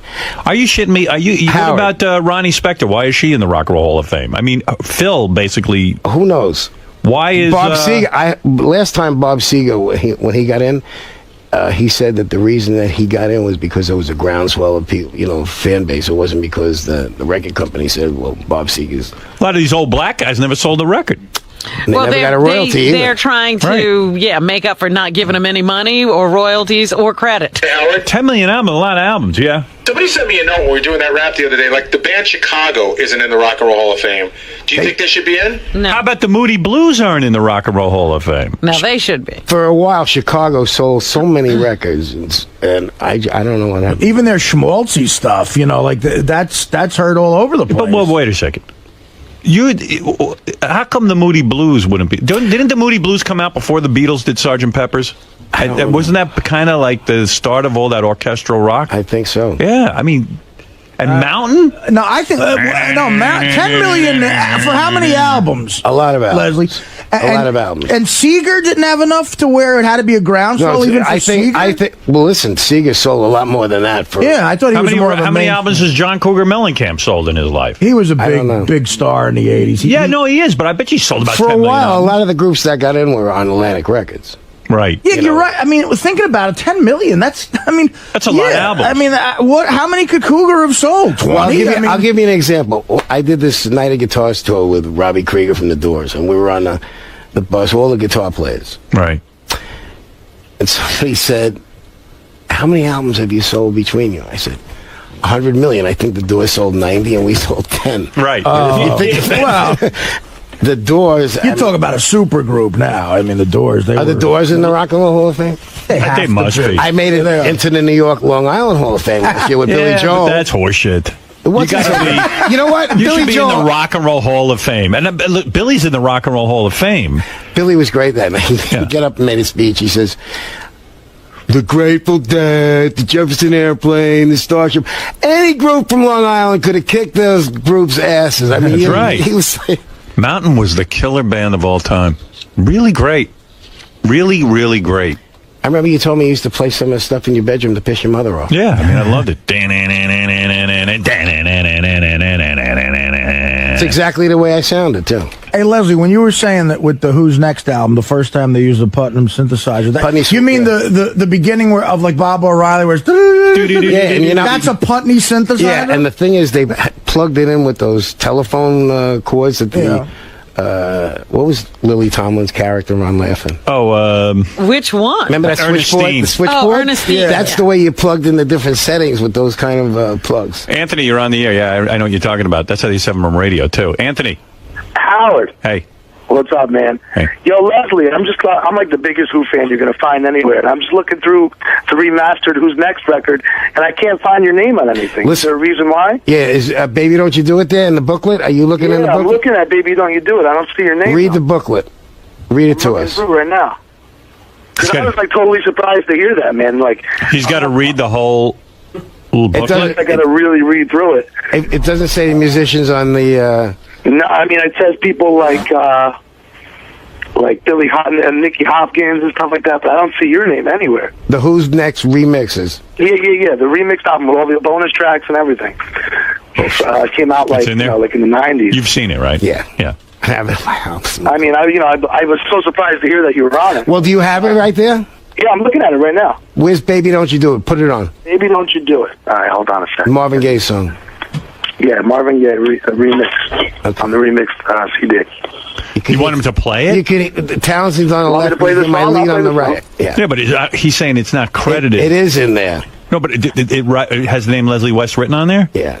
Where would he find You got the booklet there, dude? Yeah, I'm looking at it right now, man. I don't see Leslie West. Keep going. Read the. I'm trying to find How many pages are in the booklet? Oh, it's a big booklet. It's like the repackaged one they put out. How many pages are in it? They're like 20. All right. What are you saying? He's busting your balls? I don't know. Maybe this is totally surprised. I didn't know. He says he I'm doesn't see one it. of those guys. All right, it's there somewhere. Are you his old heroin dealer busting balls again? What do you mean mountains back together? What do you mean? Mountain didn't break up. First of all. Well, no, it says here, it says you put out a new album. We did this. I started doing this, Dylan. It's all Dylan. This is a new album you did now? Well, for the last 2 years, I've been working on all Dylan's. Who's in Mountain? Corky, me, and Richie Scarlett, and Ozzy sang on it. Warren Haynes is on it. Oh, no kidding. What happened was, I started doing it 2 years ago, and I found out last year I had cancer. Oh, yeah. Did you know that? Do you know Leslie's got cancer? No. I don't have it anymore. I'm in remission. And What does that mean, remission? Well, they got it out. What did you have? Prostate, right? No. It was in the bladder. It was from smoking. From smoking. You smoked with your... Yeah. Leslie, I smoked with my dick, penis. Robert. Right. It's amazing Leslie still walks the planet. Isn't it really? I mean, he was always so unhealthy. You thought it was going to be me, Sam Kinison, and Dick Cabot was going to No, you're still going strong. I love that about Well, you. you called me, and I guess Dominic must have told you that I had. Yeah, I heard you had cancer, and I got very upset. And Howard calls me up and says, "What happened?" What are you doing? I bought it. I What's found the it in matter the with you? street. Anyway, how I found it was by accident. I went to the doctor to have prostate stones removed. And how they do that? They put a scope in your dick. While you're medicated, you're pre-medicated. You still take Viagra? No, I never took Viagra. No, you used to inject your penis. Do you still inject your penis? Yeah. You do? Why not? I just thought maybe it works. It still works great. But anyway, he goes in there with a scope to measure the stones, and they remove them with a laser. And after about 2 minutes, he's like, "I never mind. Get dressed and come inside." So my fiance Shay's in the office, and he says to her, "We got a problem." She says, "What's the matter?" He says, "He's got cancer." Oh man, it's malignant. And I'm saying, and I was really fucked up that day, because he told me, make sure you sedate yourself before you come in. Sedate yourself? Oh, yeah, I took a couple of Xanax. The doctor doesn't sedate you? I want to go to the office fucked up. I didn't want to go in there and start, So... So you're fucked up, and he tells you that you have And cancer. I don't really know what it means. It hasn't really kicked in yet. So I said, well, what do we do? He said, well, I'm going to cut it out. You did it right there? No. About a week later. Would you go up your penis to cut it out? I don't know. I was totally out. But it took... Well, you know where the scar was. Was there a scar? What do you mean? How am I going to see the scar? It's in your bladder. It was in your bladder. No, but how does he get to the bladder? Did they go through your stomach? No, they went in through your dick. Your dick? Right, yeah. But you're out. You don't know. My balls ache right now. All right, well, the point is that... Can't they get this cancer without going through your dick? It's your fucking dick! Oh, that's why, Artie. I love people You that got to say- go on a diet. This is why I live a healthy lifestyle. You got to avoid your dick getting fucked with. I've already had the catheter, man, and I Right? was There's I something was to be said for the medicated. catheter. You wouldn't have to take so long breaks. Now, did you put yourself under for that operation too? Did you medicate? No, they, did you the medicate nurse. No, before? they give you real good stuff. Right. And luckily, it didn't go through the bladder wall. Okay. So he removed it all. Then you have to go for a CAT scan, to find out if they got it all like a week later. And, That's fun. Waiting for that. yeah, right. That was a So they joy. got it all. So when you say you're in remission, They got it all, and he. When I Did you went, do any chemo No. or radiate? Nothing. did they I check you was to what- see if it comes back? Yeah, every 3 months you have to go for. So a how CAT so how long has it been gone? 2 3 month periods. Wow. Now, where do they check? How do they check? They do another CAT, MRI. Oh, okay. If it comes back, man, then that's. But Well, you I think- stopped smoking. That was. Oh, thank God. Yeah, but It's not the cigarettes you smoke today that get you. no. But the point is that when I said to him, I said, "Well, how do you get bladder cancer?" He said to me, "Smoking." I said, Smoking. Really? He said, "Yeah, it's the only." You smoked like a fiend. No, I didn't smoke a pack a come on. day. I didn't smoke Really? a pack a day ever. Really? Never smoked. I always more than remember you with a cigarette for a while. Well, Yeah. I never smoked more than a pack a day. But the thing is that I look. Weren't there a couple of days? When you let's play be guitar, honest. yeah, come on. When you play guitar, aren't you one of those guys that has to light up while you're playing? I take this drug called Chantix that Pfizer makes. It blocks the receptors in your brain because there's more receptors in your brain for nicotine than there is for heroin. Right. And it just took away the craving. After 6 months, you start. I'll tell you what'll take away my craving for cigarettes. Pussy. A fucking pipe up my dick Yeah, no, when they're operating and taking out cancer. Wouldn't it be great to be You healthy? didn't know- I would Well, he love to did be quit. healthy. I Hey, really listen, would let me love tell you to be something. healthy. The fact you don't want to hear. A lot of people that say, "Well, if you're going to get cancer, that's a good one to have." Well, there's no good ones to have, are there? No. Well, prostate Can you seems still to pee? be curable. Yeah. well, it was when you go. The funniest thing. Let me was, tell you about prostate cancer, though. I know guys, so it's pretty curable, but like they get the operation, it takes them forever for like the pee to stop dripping. Yeah. It takes them, because like after you pee, it's still dripping. All you have to and, do and is- it fucks your sex life up a bit. Just go to the doctor, man. Yeah, you got to go Right. to the Don't doctor. think that there's nothing to it. Just because they cure you doesn't mean you're not left with some, effect. Hey, Ken, you're on the air. One of the first concerts I ever saw was at the Village Theater before it became the Fillmore. With the Who? Worth headlining with the Chambers Brothers and the Vagrants. Yeah, That's Leslie your was in the Vagrants before Yeah. he was in Mountain. Yeah, so here you are talking about the Doors, but you guys were opening for the Doors way, way, way early. The Vagrants open for the Doors? Yeah. Wow. Boy, that's going way back. Yeah, Does it it was make you feel great. weird that like Jim Morrison died? I mean, I'll tell you what makes knew me the feel guy. weird when Mountain played a week after the Doors down in Miami Convention Center. Remember when Jim Morrison exposed himself? Yeah. Right. So I'm on stage with Mountain a week after that. And I remember the cops made a real big deal about it. They arrested him or something.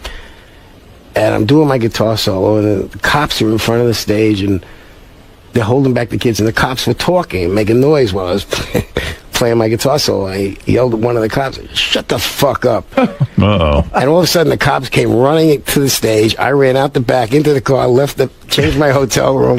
I forgot where we were playing. Yeah, you can't say the F word on stage. Not to a gun. Well, right after That's the number Doors one. got arrested in Miami, Right, yeah. it was like serious times down there. Hendrix was the death that affected you, though, right? Because you knew him. Well, I played with him a couple of weeks before he Can I died. just say one last thing and get off? He's like Zelig. What are you going to get off on? Wherever Leslie goes, people die. Yeah. I would get off on seeing Bush and Cheney impeached. Thanks very much. All right, there you go. Oh, I think a lot of people agree. Kevin, you're on the air. Serious guy. Hey, Howard, how you doing? I know. Leslie, Yeah. big fan. You're a hero, man. I got to say, about 10, 15 years ago, I saw you at a small club in Portchester, New York. Howard Stern. And being a huge Mountain fan, it was admittedly a real intimate crowd. You put on the most amazing show, I must say, I've ever seen in my life. Well, the sound man that particular evening was a big fan of yours as well.